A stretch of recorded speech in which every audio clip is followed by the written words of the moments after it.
Hare Nama, Hare Nama eva kevalam, Kalo nasteva, nasteva, nasteva gatiranyata.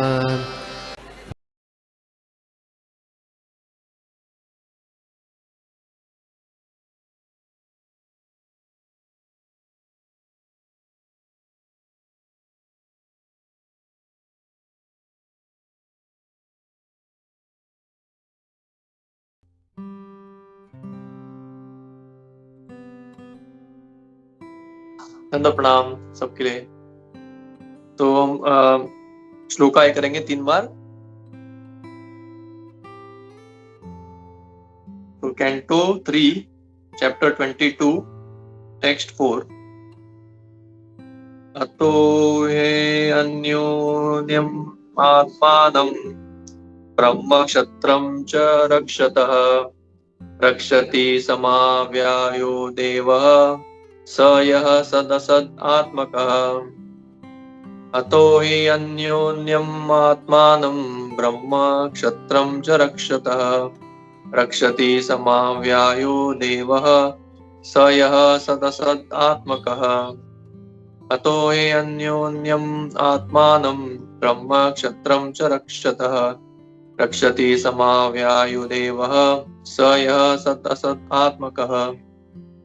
तो मेरे पास English है, English में थोड़ा पढ़ के बाद में आगे करेंगे। Translation and purport by His Divine Grace A.C. Bhaktivedanta Swami Srila Prabhupada. That is why the Brahmanas and Kshatriyas protect each other as well as themselves, and the Lord Himself, who is both the cause and effect, is yet immutable, protects them through each other. Purport. The entire social structure of Varna and Ashram is a cooperative system meant to uplift all to highest platform of spiritual realization. The Brahmanas are intended to be enlightened by the Brahmanas. Brahmanas are intended to be protected by the Kshatriyas, and the Kshatriyas are intended to be enlightened by the Brahmanas. When the Brahmanas and Kshatriyas cooperate nicely, the other subordinate divisions, the Vaishyas or mercantile people and the Shudras, labor class, automatically flourish. The entire elaborate system of Vedic society was therefore based on the importance of Brahman and Kshatriyas. The Lord is the real protector, but He is unattached to the affairs of protection. He creates Brahmanas for the protection of the Kshatriyas and Kshatriyas for the protection of the Brahmanas.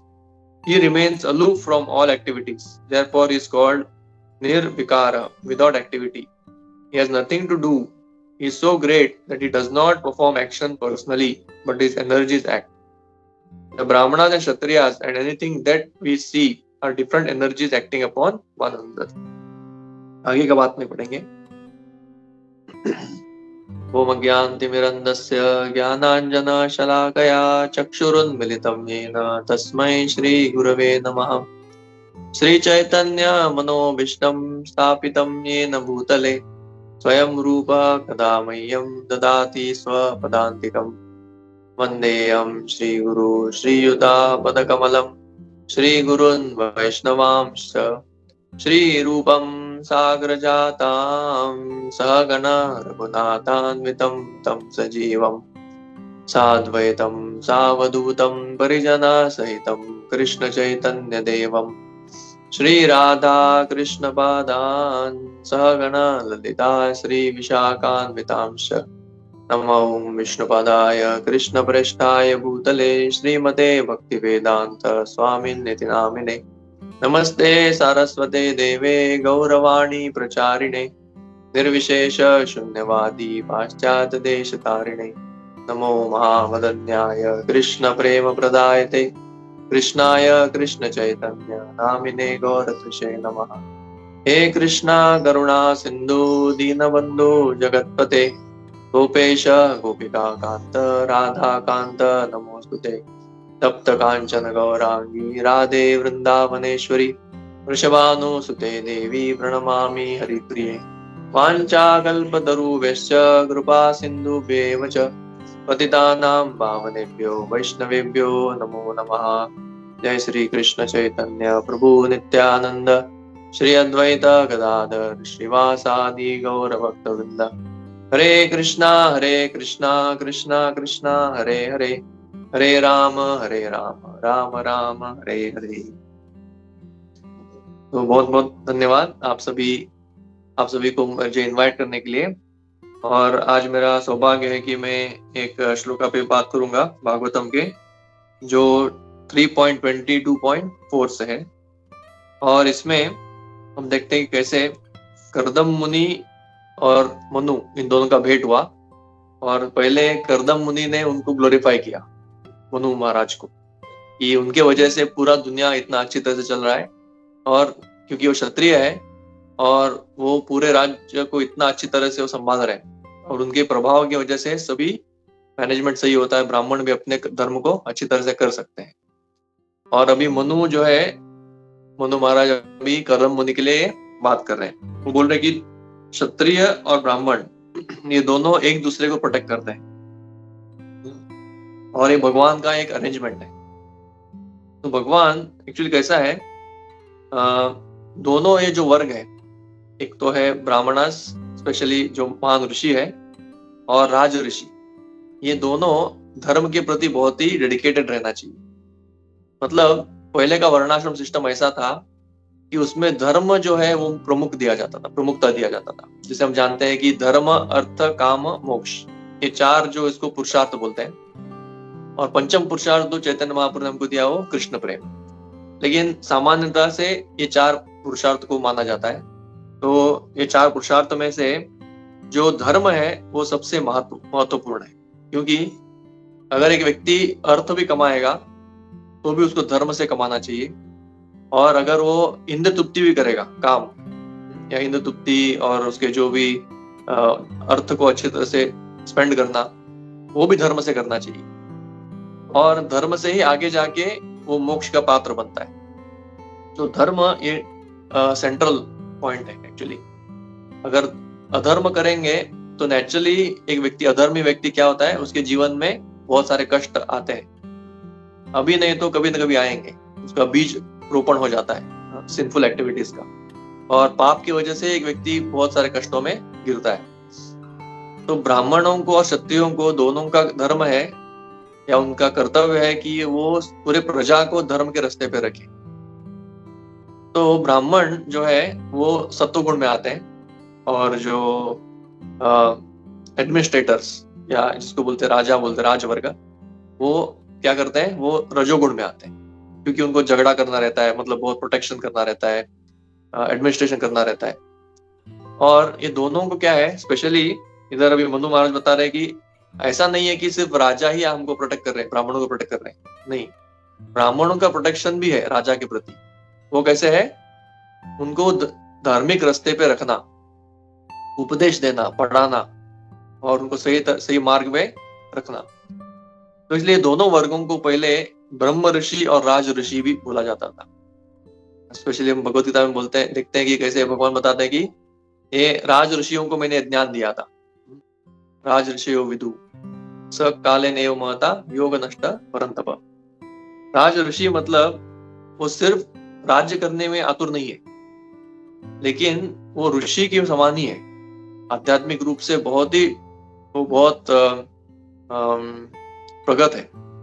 और आध्यात्मिक दृष्टि से वो क्या करते हैं, वो पूरे दुनिया को संभालते हैं। तो सबसे अच्छा सिस्टम जो है भगवान ने स्वयं बनाया, उसको बोलते हैं चतुर वर्णाश्रम धर्म। चतुर्वर्णम मया सृष्टम गुण कर्म विभागश। तो भगवान ने ये जो सिस्टम दिया है वो इस दुनिया में जीने के लिए, इससे अच्छा सिस्टम कोई बना ही नहीं सकता। जैसे प्रभुपाद बताते हैं कि आजकल कैपिटलिज्म, फिर आया है अपना कम्युनिज्म, सोशलिज्म, ऐसे अलग अलग सिस्टम जो व्यक्तियों ने बनाया, मनुष्यों ने बनाया। कोई भी सिस्टम में हम देखते हैं कि सही तरह से कार्यरत नहीं है, थोड़े सालों तक चलता है, फिर लोग बहुत ही ये हो जाते हैं, फ्रस्ट्रेट हो जाते हैं, फिर से चेंज चाहते हैं। तो ऐसा करके डेमोक्रेसी, ये सब कुछ जो है ये बहुत ही ये है, उसमें कोई सस्टेनेबल मॉडल नहीं है। लेकिन चतुर्वर्ण जो सिस्टम बनाया भगवान ने वो सही है। क्यों? गुण कर्म विभाग, सबको अपने गुण और कर्म के हिसाब से विभाजन किया गया है, और कोई भी ऊपर नीचे ऐसा नहीं है। देखते हैं कि ये सभी जो चतुर्वर्ण है भगवान के अंग अंग के उनसे आए हुए हैं। कोई ब्राह्मण जो है वो मुख से आया है या दिमाग से आया है, क्षत्रिय जो छाती या हाथ से आए हैं, उसी तरह से जो पेट से वैश्य आए हैं और चरणों से शूद्र आए हैं। तो भगवान का ही ये सिस्टम है और भगवान उसको सही तरह से चला सकते हैं। तो क्षत्रिय जो है उनका कार्य है लोगों को जस्टिस देना, ये सबसे मुख्य कार्य है उनका। हम देखते हैं कि आजकल जो है जस्टिस सिस्टम पूरा बिगड़ गया है। अभी अभी हमारा ये भी हो गया, जो केस भी चल रहा था बेंगलुरु में। तो जस्टिस सिस्टम ये ऐसा नहीं कि कोई शास्त्र वाक्य कोई मानता है, ये तो जज बैठते हैं, उनका खुद का दिमाग चलाते हैं, कोई कभी कभी ब्राइब भी लेते हैं और उनका ये भी रहता है क्या बोले उसको, खुद का आइडियोलॉजी भी रहता है। तो इस तरह से इन्फ्लुएंस भी होते हैं, तो इसमें कोई जस्टिस नहीं है। लेकिन क्षत्रिय जो है वो क्या करते थे, पहले शास्त्रों के धर्म शास्त्रों के हिसाब से जस्टिस देते थे, और जस्टिस ये फ्री में था, इससे कोई पैसा नहीं ले सकते। तो क्षत्रियों का कार्य, मेन कार्य है जस्टिस देना। फिर वो क्या करते थे, सभी को लाइवलीहुड का माध्यम देना। मतलब जो भी चार वर्ण है, अगर किसी को जमीन बोना है, खेती करना है, तो अगर वो वैश्य है तो उसको जमीन भी एलोकेट करना, और कोई भी सभी वर्णों को उसका नियमित धर्म पालन करने के लिए उसको सुविधा देना, ये क्षत्रिय का कार्य था। फिर कम्युनिटी प्रोजेक्ट्स, जैसे हम भगवत गीता में अर्जुन बताते हैं कि वर्ण संकर से क्या होगा, कम्युनिटी प्रोजेक्ट्स डिस्ट्रॉय हो जाते हैं।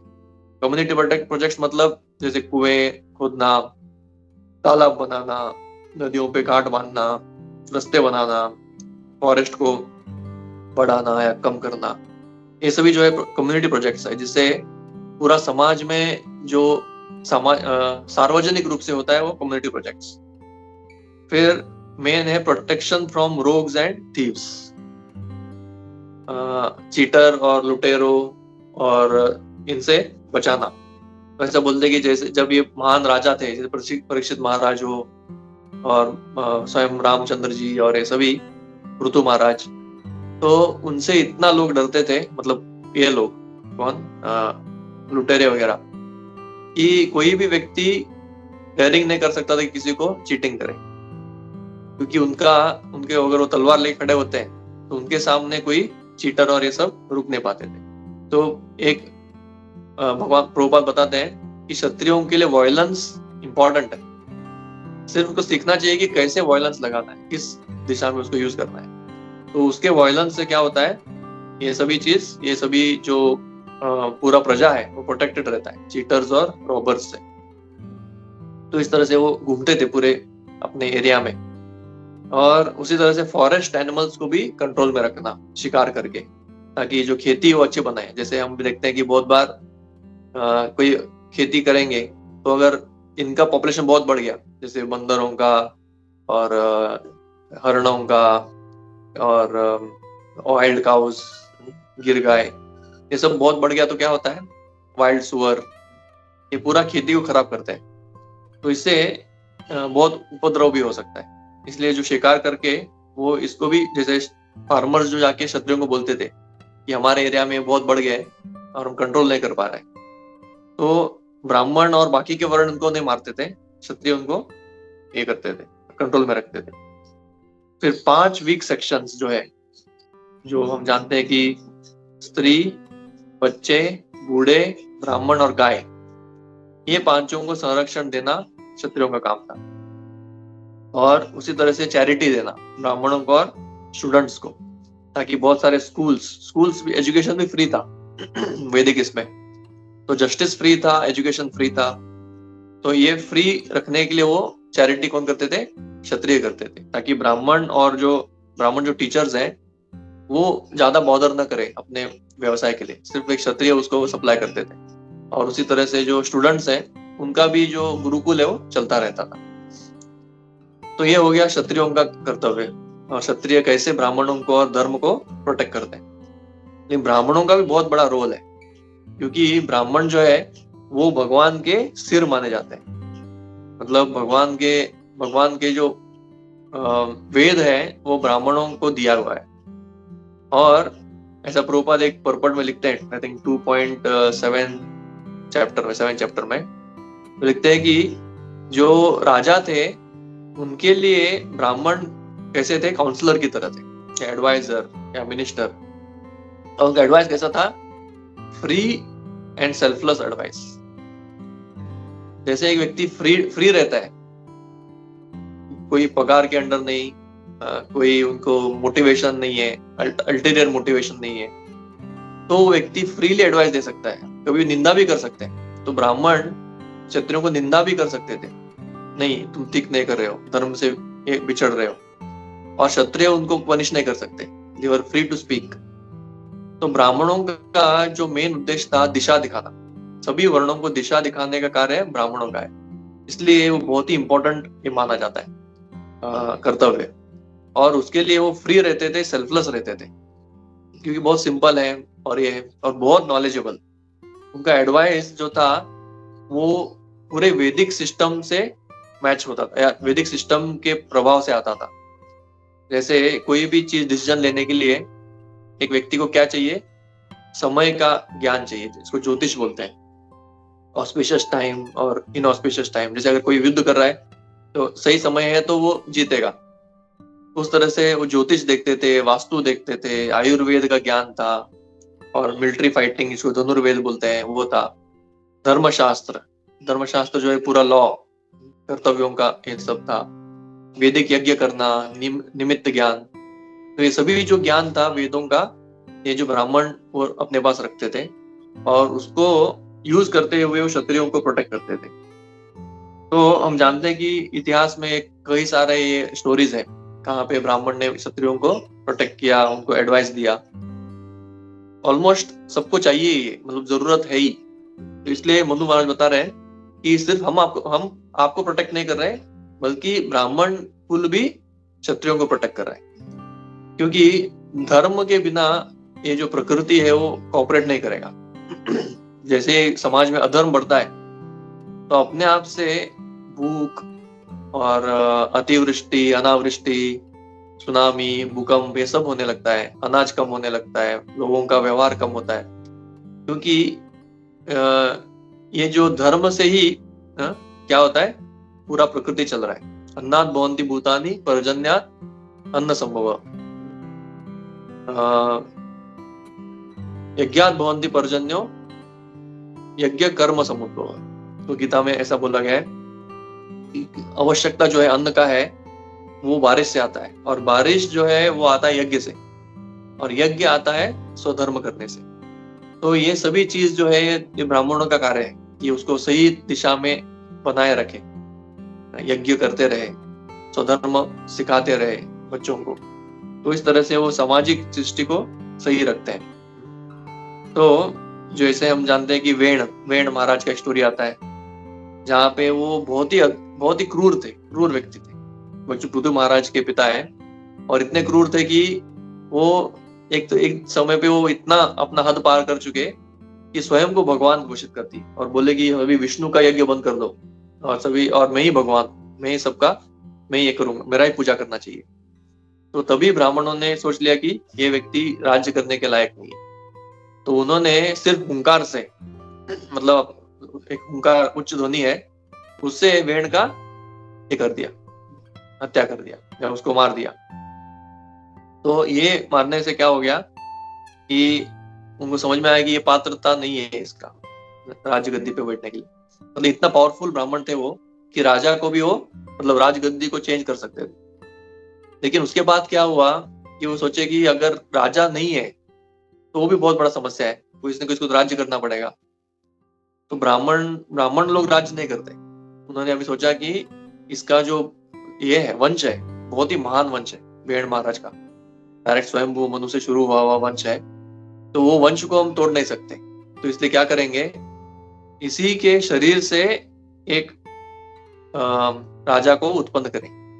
तो उनकी मंत्र शक्ति का प्रभाव देखिए, उन्होंने जब मंत्रों को बोलते हुए जड़ी बूटियों को डाल के तेल में रखे हुए वेण का जब ये किया चर्निंग, तो उससे पृथु महाराज और उनकी पत्नी, उसका नाम भूल गया, अर्ची लगता है, तो ये दोनों जन्म लिए तुरंत।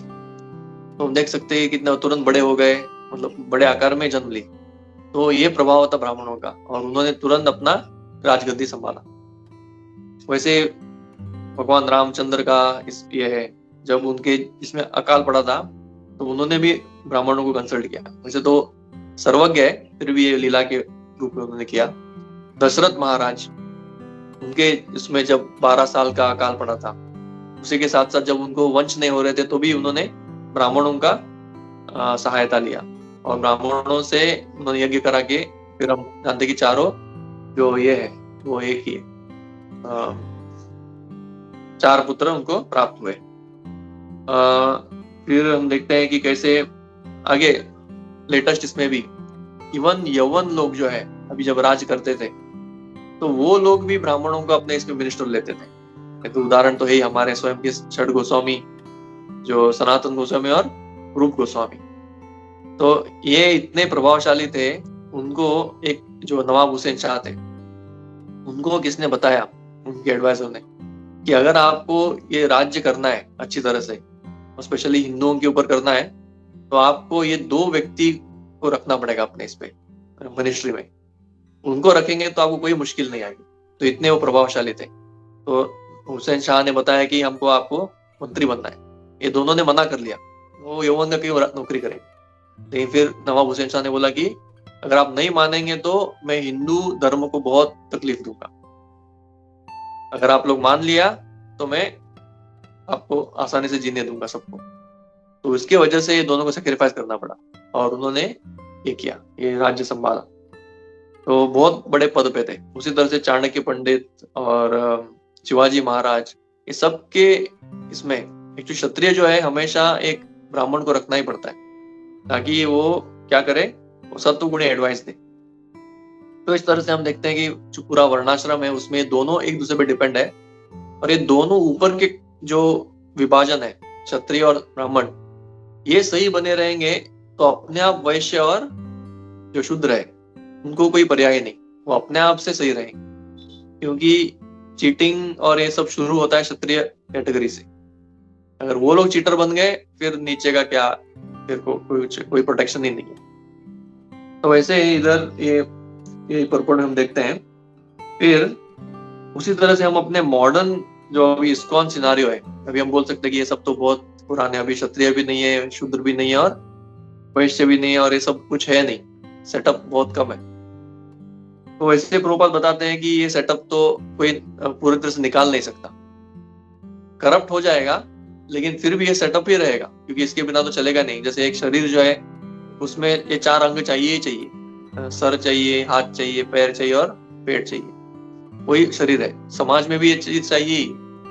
तो लेबर क्लास चाहिए और इंटेलेक्चुअल क्लास चाहिए, एडमिनिस्ट्रेटिव क्लास चाहिए और बिजनेस क्लास चाहिए। तो इसमें अभी भी विभाजन है, उसमें कोई ये नहीं है। सिर्फ क्या है, वो कोई भी गाइडेड नहीं है और वो अपने वर्ण के हिसाब से नहीं कर रहे, इसलिए बहुत ही दुखी है और अच्छी तरह से परफॉर्म नहीं कर पा रहे। लेकिन हम अपने आध्यात्मिक जीवन में इसको कैसे लागू कर सकते हैं? इस्कॉन सेटअप में भी और स्पिरिचुअल लाइफ में भी ये 2 अथॉरिटीज रहते हैं हमारे लिए। एक तो है जो मैनेजरियल अथॉरिटी है, जो पूरा मंदिर को मैनेज कर रहे हैं, तो उसको बोलते हैं जो प्रोजेक्ट्स देख रहे हैं, जो काम करा के ले रहे हैं। उसमें क्लीनलीनेस आ गया, डेटी वर्शिप आ गया और भी बहुत सारे प्रचार कार्य, फंड कलेक्शन, और ये सब चीजें जो है एक मंदिर के लिए बहुत ही इंपॉर्टेंट है। तो ये करा के लेने वाले व्यक्ति मैनेजर क्लास ऐसा बोल सकते हैं। अभी हम उनसे रिलेटेड है। उसी के साथ साथ और एक सिस्टम जो इस्कॉन में प्रचलित है वो है मेंटर। इसको अलग अलग नाम से जाना जाता है, भक्ति वृक्ष बोल सकते हैं, मेंटर सिस्टम बोल सकते हैं, काउंसलर सिस्टम बोल सकते हैं, या ऐसे अलग अलग सिस्टम से हम जाने जाते हैं, शिक्षा गुरु ऐसे। तो ये भी जो है ये ब्राह्मणिकल सिस्टम है एक्चुअली, मतलब ये कंबाइन रूप से भी चलते हैं और एक साथ अलग अलग इसमें भी चलते हैं। ये हर एक व्यक्ति को स्पिरिचुअल लाइफ में बहुत इंपॉर्टेंट है क्या करने के लिए। जैसे दोनों का विजन अलग है। जो मैनेजर है वो उसका फोकस रहता है अपने प्रोजेक्ट पे, कैसे जल्दी से कराएं, कैसे ज्यादा से ज्यादा प्रॉफिट लाएं, कैसे उसको बना के रखें, मेंटेन करें। तो ये फोकस से वो हमेशा ये करते हैं।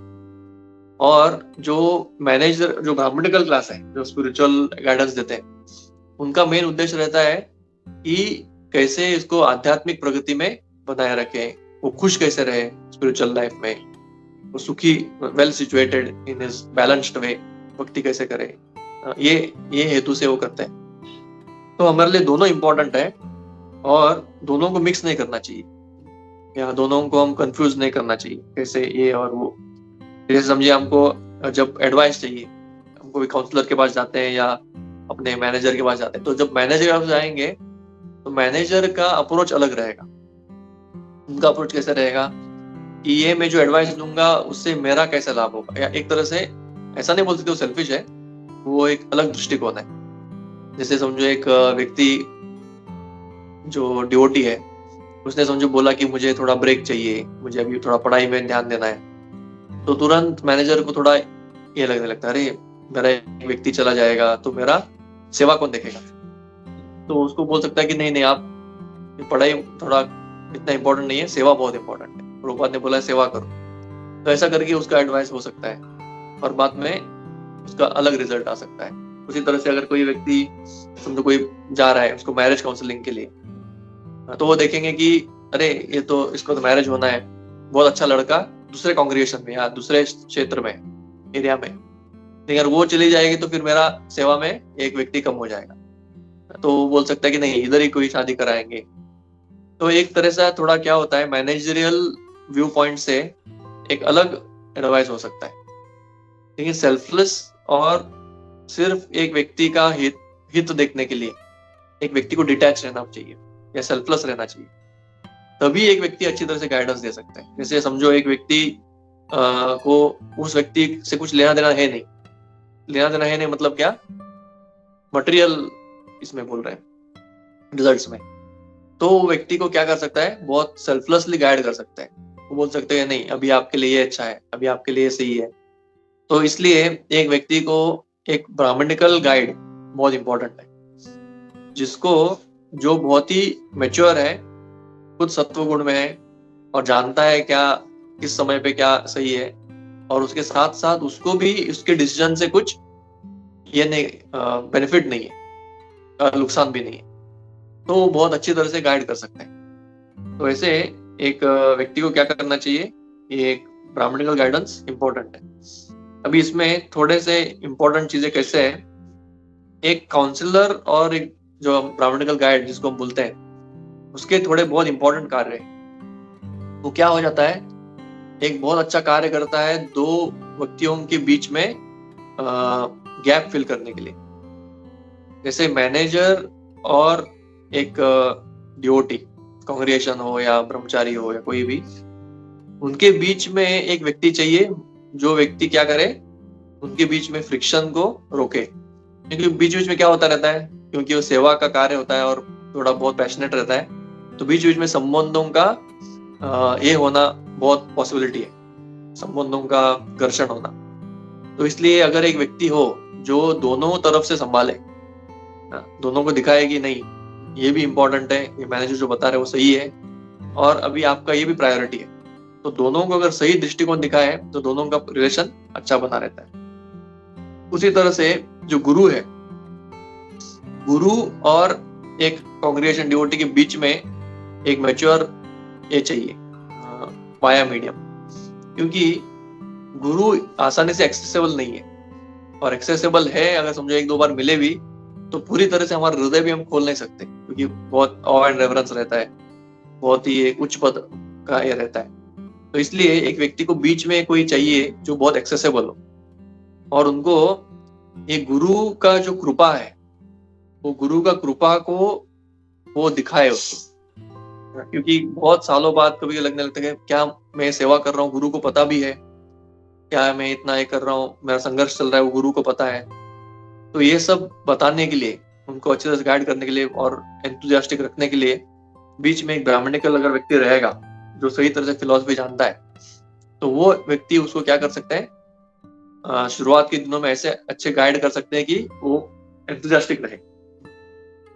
और ये गाइडेंस सिर्फ शुरुआत के दिनों के लिए नहीं, सॉरी, जैसे बताया, ये जीवन भर के लिए, मतलब एक व्यक्ति को गाइडेंस जैसे शेल्टर लेना या एक व्यक्ति का आश्रय लेना ये कोई सिर्फ नियोफाइट डिवोटी के लिए नहीं है। ऐसा बोलते हैं कि उत्तम अधिकारी तक, जैसे हम देखते हैं कि रघुनाथ दास गोस्वामी जब जगन्नाथपुरी में आए तो उनको चैतन्य महाप्रभु ने बोला कि आप स्वरूप दामोदर गोस्वामी के अंडर रहो, और ये आप अभी आपके ये मेंटर है। तो हम देखते हैं कैसे रघुनाथ दास गोस्वामी कितने एडवांस थे, उनका वैराग्य का कितना गुणगान हुआ है।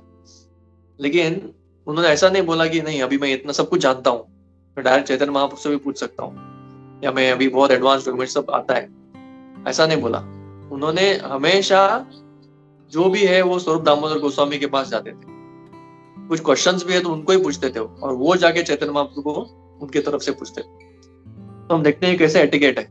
मतलब हमारा एडवांसमेंट मतलब क्या है, एक व्यक्ति एडवांस्ड व्यक्ति हमेशा समझता है कि मुझे शेल्टर चाहिए, वो एक्चुअल एडवांस व्यक्ति है। और जो एडवांस नहीं है उसको लगता है कि मुझे इंडिपेंडेंस चाहिए, उसको लगता है कि मुझे आता है ऑलरेडी। तो इससे भी समझ में आता है कि ये बहुत बड़ा एक माया का प्रभाव है। माया हमको हमेशा ऐसा दिखाती है कि नहीं नहीं तुमको क्यों चाहिए इसका एडवाइस, तुम्हें क्यों उसके पास जाना है, वो क्या अलग बताएगा, ऑलरेडी तो सब कुछ आता ही है। और कभी कभी ऐसा गाइडेंस में भी समझ में आता है ये तो मुझे ऑलरेडी पता था।